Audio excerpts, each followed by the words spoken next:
MG. ശ്രീകുമാറും ഭാര്യ ലേഖയും ഒന്നിച്ചുള്ള അഭിമുഖങ്ങളെല്ലാം വൈറലായി മാറാറുണ്ട്. ഇവരുടെ കെമിസ്ട്രി പ്രേക്ഷകർ ആകാംക്ഷയോടെ നോക്കാറുള്ളതാണ്.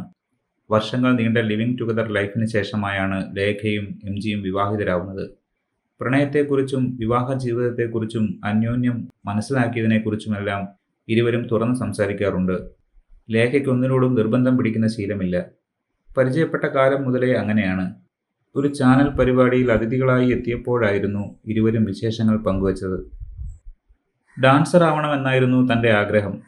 അച്ഛനും അമ്മയും പറയുന്നത് പോലെ അന്നൊക്കെ ചെയ്യാൻ പറ്റുമായിരുന്നുള്ളൂ. അതിനപ്പുറം ഒരു ലോകമില്ല.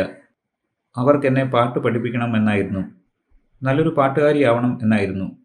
പക്ഷെ എൻ്റെ കുഞ്ഞു മനസ്സിൽ അതൊരു വാശിയായിരുന്നു. ആ കൊച്ചു മനസ്സ് എനിക്കിപ്പോൾ കാണാം. നിന്റെ ചേച്ചി എത്ര മനോഹരമായിട്ട് പാടുന്നു. നിന്നെയും പഠിക്കാൻ വിട്ടതല്ലേ, നീ എന്താണ് പഠിക്കാത്തത് എന്നൊക്കെ ചോദിക്കുമായിരുന്നു. അതെനിക്ക് ഭയങ്കരമായി ഹർട്ടായി. പാട്ട് പാടില്ലെന്ന് എനിക്ക് വാശിയായി. അങ്ങനെ ഞാൻ ആ ടീച്ചറിന് മണ്ണ് കലക്കി കൊടുത്തിട്ടുണ്ട്. എന്നെ ഇങ്ങനെ ഫോഴ്സ് ചെയ്യുന്നത് എനിക്കിഷ്ടമല്ല. ഇപ്പോഴും അതിഷ്ടമല്ല. അതിൽ മാത്രമല്ല, ഏത് കാര്യത്തിലും അങ്ങനെയാണെന്നായിരുന്നു എം.ജി പറഞ്ഞത്. നല്ല ഏതെങ്കിലും ഫുഡാണെങ്കിൽ കുറച്ച് കഴിച്ചു നോക്കൂ എന്ന് പറഞ്ഞാൽ എനിക്ക് വേണ്ട, നിങ്ങൾ ഇനി എത്ര പറഞ്ഞാലും എനിക്ക് വേണ്ടെന്ന് പറയും. അങ്ങനെയാണ് ജീവിതം. നല്ല സന്തോഷത്തോടെ പോവുക. എല്ലാം ഞാൻ നേടിക്കഴിഞ്ഞു. അമ്മയായി, അമ്മൂമ്മയായി, ഇപ്പോഴും സന്തോഷത്തോടെ ജീവിക്കുന്നുവെന്നും അവർ പറഞ്ഞിരുന്നു. അടുത്തിടെ ലേഖാസ് നെസ്റ്റ് എന്ന് പറഞ്ഞൊരു കമ്പനി തുടങ്ങിയിട്ടുണ്ട്. നല്ല രസമായിട്ടുള്ളൊരു കോഫി ഷോപ്പ്. ഇവളുടെ ഇഷ്ടം പോലെയായി തുടങ്ങിയിട്ടുണ്ട്. ഹയാത്തിൻ്റെ അവിടെ തന്നെ. അവിടെ ഒരു 8 സെൻറ്റിൽ ഇടിഞ്ഞു പൊളിഞ്ഞൊരു വീടുണ്ടായിരുന്നു. അത് മാറ്റിയാണ് കഫേ ആക്കിയത്.